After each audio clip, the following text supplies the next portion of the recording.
At 58 years old, Nicole Kidman just broke the internet. One photo, a farm fence, and a head full of wild natural curls, and suddenly everyone is asking the same question. Who is this woman, and where has she been hiding? On June 7th, she posted a simple picture on Instagram. Jeans, a blue shirt, white sneakers, horses in the background. No glamour.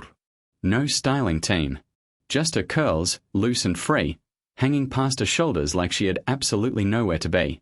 She called it weak vibes. Fans called it a revelation. Comments flooded in from people saying they had missed those curls, that she looked incredible, that they wanted more of this version of her. But here's the thing, those curls almost disappeared forever, and Nicole herself admits it was one of her biggest regrets. Just weeks before that post, she sat down with Allure magazine for their May 2025 cover story. She watched old footage of herself from 1990 and was genuinely caught off guard by her own hair. She told the interviewer she had spent years straightening her curls into oblivion, and she wished she never had. She turned that regret into a message: don't do what I did, embrace what you were born with.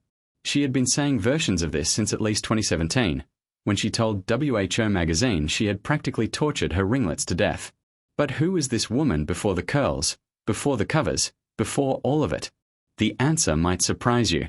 Nicole Mary Kidman was born on June 20th, 1967, in Honolulu, Hawaii, but only because her Australian parents happened to be passing through. Her father was there doing breast cancer research.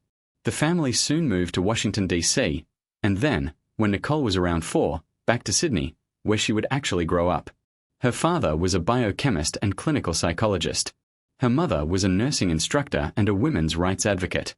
It was a serious, book-filled household, and Nicole and her younger sister Antonia grew up tagging along to rallies and handing out pamphlets. Not exactly a showbiz upbringing, which makes what happened next all the more fascinating. She was a shy kid, fair-skinned, not particularly drawn to the beach culture that dominated Sydney summers. What drew her in was performing. She started with ballet, then moved into drama, joining the Australian Theatre for Young People and working regularly at the Phillip Street Theatre. And then, quietly, something remarkable happened.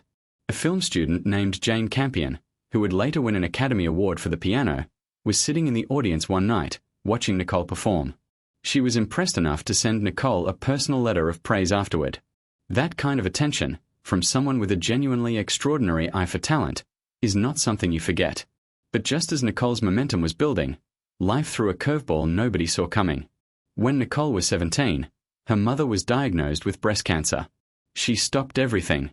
She enrolled in a massage therapy course and spent her time providing physical therapy at home. Her mother eventually recovered. And Nicole, having set her ambitions aside for her family without hesitation, went back to building what she had started.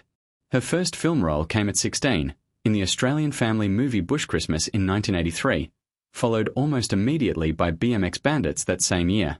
By 1987, she had won her first Australian Film Institute Award for the television miniseries Vietnam. She was learning, grinding, and getting sharper, which meant she was ready when the door finally opened. The film that changed everything was Dead Calm in 1989, a psychological thriller alongside Sam Neill, and a performance so controlled and electric that an American agent took notice and helped her cross into international film. She landed on the set of Days of Thunder in 1990, a big-budget racing drama built around Tom Cruise, at that point, one of the most powerful actors alive. Nicole was 22. They fell hard and fast. They married on Christmas Eve 1990. And overnight, she became one half of the most scrutinized couple in Hollywood. But here's where things get complicated. Even with steady film output in the early 90s, Billy Bathgate, Far and Away, critics and audiences struggled to see past the label. She was Tom Cruise's wife. She has spoken about how that kind of fame creates a bubble, deeply romantic and deeply strange, where only one other person in the world truly understands what you're going through. They adopted 2 children together, Isabella in 1992 and Connor in 1995. And then, in 1995, everything shifted. She took a role in a dark comedy called To Die For, directed by Gus Van Sant. She played a woman of breathtaking ambition and cheerful moral emptiness, someone willing to go to genuinely disturbing places to become a television personality. The role asked her to be funny and deeply unsettling at the same time. She pulled it off so cleanly that the Golden Globe she won surprised no one who had actually watched her do it. Just like that, People stopped thinking of her as one half of a famous couple. They started seeing her. Just her. But even as that recognition was building, the marriage was quietly falling apart. And what came next would push her to the edge, and then far beyond it. In 2001, Tom Cruise filed for divorce. Nicole described it as a genuine shock that took years to heal from. She was 33, her 11-year marriage was over, and custody of both Isabella and Connor had gone to Cruise. As years passed, both children became closely associated with his Scientology faith, and the distance between Nicole and her two eldest became one of the most persistent and painful stories that followed her in the press. Most people would have gone quiet. Nicole did the opposite. She threw herself into work at a pace that was, in retrospect, almost alarming. In 2001 alone, 2 major films came out. Moulin Rouge gave her a Golden Globe and an Academy Award nomination. The others gave her one of her most unsettling, quietly powerful performances. Then in 2002 came The Hours, and in 2003, the Academy Award for Best Actress. She has since admitted she was running from her own life during that entire stretch, using her characters as a place to hide while she struggled to face her own reality. She said it took years to stop running. And yet that season of pain somehow produced the most extraordinary work of her career. Make of that what you will. The first hint that something new was beginning came at the G'day USA Gala in Los Angeles in 2005. Nicole was 37, 4 years out of a very public divorce, and by her own admission still finding her way back to herself. Keith Urban was also there that night, an Australian country music star who had built a serious career in Nashville.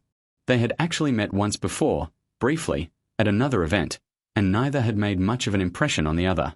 This second meeting was different. And the reason why is almost too cinematic to believe. When Keith saw her that evening, he walked over and asked her how her heart was doing. Not how are you? Not great to see you. How is your heart? It was an unusual thing to say to someone you barely knew. But Nicole was coming out of years of real grief, and the question landed differently than he might have expected. She told him her heart was open. They talked for the rest of the night. Keith later told a friend he had just met the woman he was going to marry. They started dating shortly after, and in June 2006, just over a year later, they were married in Sydney. It seemed like Nicole had finally found solid ground. But the foundation was tested almost immediately. Just months after the wedding, Keith entered rehabilitation for substance and alcohol issues. Nicole did not walk away. She stayed, she supported him, and Urban has spoken about that decision many times since as something that fundamentally reshaped how he understood their marriage. They came through it stronger. In 2008, they welcomed their daughter Sunday Rose, and Faith Margaret arrived in 2010. Nicole called Keith the love of her life in more than one interview, describing a relationship built on mutual understanding, partly because both of them knew exactly what extreme public attention could cost a person. She was more settled than she had been in years. And then came a moment that almost stopped everything. When Nicole hit her early 40s, she genuinely believed she might be done. She said she was at a crossroads after Rabbit Hole in 2010, and that she could feel herself either holding her place in the industry or quietly drifting away from it. She said women in Hollywood were being told in no uncertain terms that their 40s were the finish line. And she had started to believe it. What she didn't know was that she was about to prove every single one of those voices wrong. Her agent, Kevin Huvane, refused to let her settle into that thinking. He told her it wasn't over, that it was actually only just beginning. Nicole's own response, by her account, was genuine disbelief.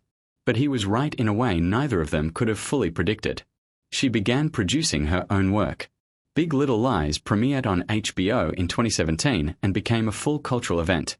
She co-produced it with Reese Witherspoon and played Celeste Wright, a woman trapped in an abusive marriage who is quietly fighting to survive it. The performance was devastating in the very best way. It won her an Emmy, a Golden Globe, and a Screen Actors Guild Award. 9 Perfect Strangers followed on Hulu in 2021. Expats came to Amazon Prime in 2024. Forbes ranked her the 4th highest paid actress in the world in 2019. The New York Times named her one of the greatest actors of the 21st century. Time put her on their list of the 100 most influential people in the world. The woman was on fire. And then came 2024, the year she called everyone's bluff. In a single calendar year, Nicole appeared in 6 separate projects. None of them were small. Expats on Amazon. The Perfect Couple on Netflix, which became the most-watched original streaming series in the United States in its debut week. A Family Affair, also Netflix, where she played a woman falling for a much younger man. The animated film Spellbound. Season 2 of Lioness on Paramount+. And then there was Baby Girl. Baby Girl is an A24 erotic thriller directed by Dutch filmmaker Helena Rein. Nicole plays Romy Mathis, a powerful tech CEO who risks everything, her career, her marriage, her carefully built life, to pursue an affair with a young intern played by Harris Dickinson. She reportedly described the role as feeling genuinely dangerous to take on, which was precisely why she wanted it. The film premiered at the Venice Film Festival in September 2024. Nicole won the Volpi Cup for Best Actress, the festival's highest acting honor. She couldn't attend to collect it. Her mother had just died. Baby Girl opened in theaters on Christmas Day 2024, crossed $21 million domestically, and became her biggest solo box office performance as a leading actress since 2008. It earned back its entire $20 million budget, was re-released on Valentine's Day 2025 due to continued demand, and earned Nicole a Golden Globe nomination along with the Palm Springs International Film Festival's International Star Award. The film also attracted controversy, some viewers uncomfortable with the age gap between Nicole and her co-star, who is 29 years younger. Director Helena Rein addressed this directly, pointing out that films pairing older men with younger women rarely attract the same discomfort. And Nicole also received the AFI Life Achievement Award that year, recognition of more than 4 decades of work in the industry. But just when everything seemed to be at its most stable, the story took a turn nobody saw coming. On September 30th, 2025, Nicole filed for divorce from Keith Urban after 19 years of marriage, citing irreconcilable differences. It came as a shock to many, because as recently as June 2025, she had posted an anniversary tribute to him on Instagram. They had been photographed together at a FIFA World Cup match in Nashville that same month. When it came fast. Tabloids immediately went looking for angles. Reports surfaced suggesting Tom Cruise had complicated feelings about the news. Other reports claimed the split had softened the long-standing distance between Nicole and her eldest children, Isabella and Connor, and that a possible family reunion was being explored. But through all of it, Nicole did what she has always done. She kept working. She wrapped filming on Practical Magic 2, the long-awaited sequel to the 1998 film she made with Sandra Bullock. It is scheduled for theaters on September 18, 2026. She posted on Instagram to mark the end of filming, thanking the cast and crew for all their magic. She filmed Margot's Got Money Troubles in Los Angeles in April 2025, an A24 limited series with a cast that includes Michelle Pfeiffer and Elle Fanning. Season 2 of 9 Perfect Strangers brought her back to Hulu in 2025 as the hypnotic wellness guru Masha. Away from the screen, she has held the Companion of the Order of Australia since 2006, the country's highest civilian honour, and has served as a UNICEF Goodwill Ambassador for years. And her daughter Sunday Rose, now 17, has begun her own public journey, walking the runway at Paris Fashion Week and modelling for Miu Miu. So here she is, 58 years old, fresh off a divorce. 6 projects in 1 year. Curls back out. And somehow still the most electric person in the room. The question isn't whether Nicole Kidman is done. The question is whether anyone else can keep up.